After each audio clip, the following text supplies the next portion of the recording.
श्रीमद् भगवत गीता अध्याय 2 श्लोक संख्या 5। न हि कश्चित् क्षणमपि जातु तिष्ठत्य कर्मकृत् कार्यते ह्येव सः कर्म सर्वः प्रकृतिजैर्गुणैः।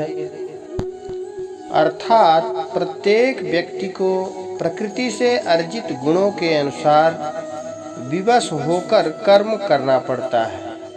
अतः कोई भी एक क्षण के लिए भी बिना कर्म किए नहीं रह सकता। कर्म योग, ज्ञान योग और भक्ति योग किसी भी मार्ग में साधक कर्म किए बिना नहीं रह सकता। इनमें कश्चित पद का प्रयोग करके भगवान कहते हैं कि कोई भी मनुष्य कर्म किए बिना नहीं रहता, चाहे वह ज्ञानी हो या अज्ञानी।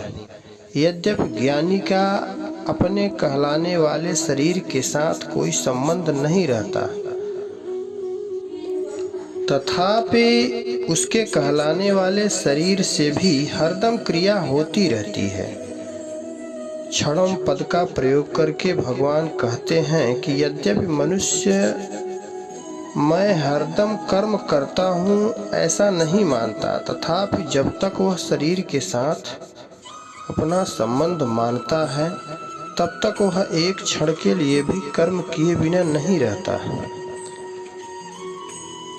जातु पद का प्रयोग करके भगवान यह कहते हैं कि जागृत, स्वप्न, सुषुप्ति, मूर्छा आदि किसी भी अवस्था में मनुष्य कर्म किए बिना नहीं रह सकता।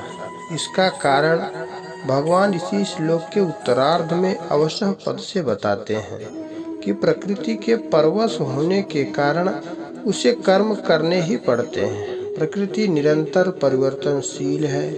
साधक को अपने लिए कुछ नहीं करना है। जो विहित कर्म सामने आ जाए उसे केवल दूसरे के हित की दृष्टि से कर देना है। परमात्मा प्राप्ति का उद्देश्य होने से साधक निषिद्ध कर्म तो कर ही नहीं सकता। बहुत से मनुष्य केवल स्थूल शरीर की क्रियाओं को कर्म मानते हैं, पर गीता मन की क्रियाओं को भी कर्म मानती है। गीता ने शारीरिक, वाचिक और मानसिक रूप से की गई मात्र क्रियाओं को कर्म माना है।